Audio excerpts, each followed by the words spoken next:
जी बस आपको एक लड़के का रिश्ता बताने के लिए फोन किया था। आप कह रही थी ना कि अब आपको पाखी की शादी करनी है। हाँ शादी तो करनी है। आप बताओ परिवार वाले कैसे हैं? सब जान के ही तो शादी करूंगी ना। परिवार वाले स्वर्ग से उतरे देवता हैं ऐसा मानो। वहाँ तुम्हारी बेटी खुश रहेगी। अच्छा ये तो बहुत अच्छी बात है। कौन कौन है परिवार में? परिवार में सास है, ससुर है, 5 देवर है और उसका पति। बस इतना ही परिवार है। क्या कहा? 5 देवर? बाप रे, घर में कोई बेटी या देवरानी जेठानी नहीं है? यहाँ तो मेरी बेटी काम करते करते ही पगला जाएगी। और अगर सास काम छोड़ निकली तब तो बिल्कुल नौकरानी बन जाएगी मेरी बेटी वहाँ।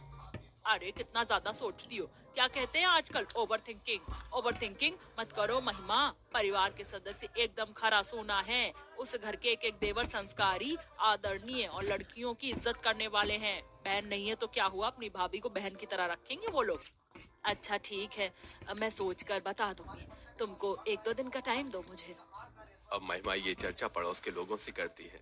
महिमा देखो, तुम्हारी देवरानी कह रही परिवार ठीक है तो फिर कर दो शादी। बाकी गारंटी नहीं ले सकती हूँ मैं कि देवर है वो भी 5-5 और घर में काम नहीं होगा। नौकरानी बन भी सकती है तुम्हारी बेटी और नहीं भी, ये सब उसके भाग्य की बात है।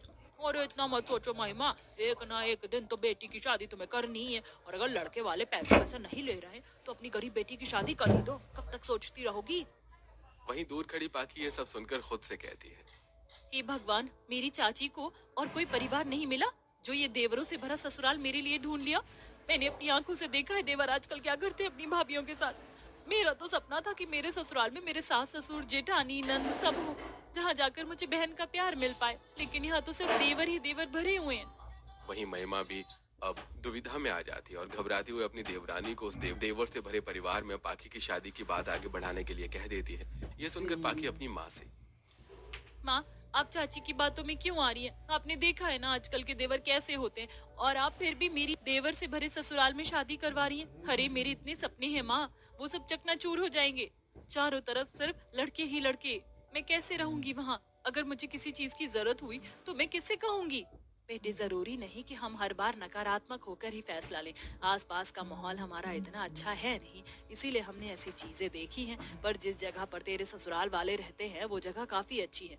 वहाँ लोग पढ़े लिखे और समझदार हैं। और फिर तेरी चाची बहुत तारीफ कर रही है उस घर की। क्या पता तेरी किस्मत चमक ही जाए वहाँ शादी करके।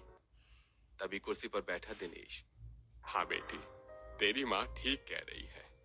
अब एक हफ्ता गुजरता है और पाखी को देखने के लिए 2 से 3 बड़ी गाड़ियों में लड़के वाले आते हैं। पहली गाड़ी से 5 देवर बाहर निकलते हैं जिनके हाथों में ढेर सारे गिफ्ट्स होते हैं।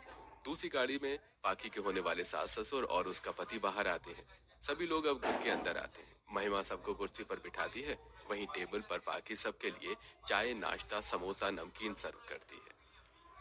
महिमा जी, आपकी बेटी की तारीफ आपकी देवरानी जी ने जितनी की थी, आपकी बेटी तो उससे भी कहीं ज्यादा खूबसूरत है। हाँ भाभी तो बहुत सुंदर है। हाँ, भाभी हमारी बहुत खूबसूरत है, बिल्कुल डॉल की तरह लग रही है। मुझे तो भाभी के बाल और भाभी की सादगी बहुत पसंद आई। बस बस, अब नजर मत लगाओ भाभी को। अरे सही कहा तुमने। और क्या तुम ही लोग तारीफ करते रहोगे? आप भैया भी तारीफ करेंगे। कुणाल भैया, आप बताओ ना आपको भाभी कैसी लगी? मुझे भी पाखी की बहुत अच्छी लगी। अरे लीजिए, हमारे बेटे को तो बहुत पसंद है आपकी बेटी। अब आप लोग भी कुछ कहिए ना, आप लोग बहुत चुपचाप हैं। आप लोग भी बहुत अच्छे हैं और आपका बेटा भी बहुत शांत और सुशील है। बेटी तुम बताओ। अभी तक तो सब कुछ ठीक लग रहा है। हे मेरे कृष्ण मुरारी, अब मैं तुझ पर ही अपनी जिंदगी की डोर छोड़ती हूँ और इस रिश्ते के लिए हाँ भरती हूँ। हाँ, मुझे भी आप लोग बहुत अच्छे लगे और आपके भैया भी मुझे पसंद है। ये भाभी ने शादी के लिए हाँ कर दी। भाभी लीजिए, हम लोग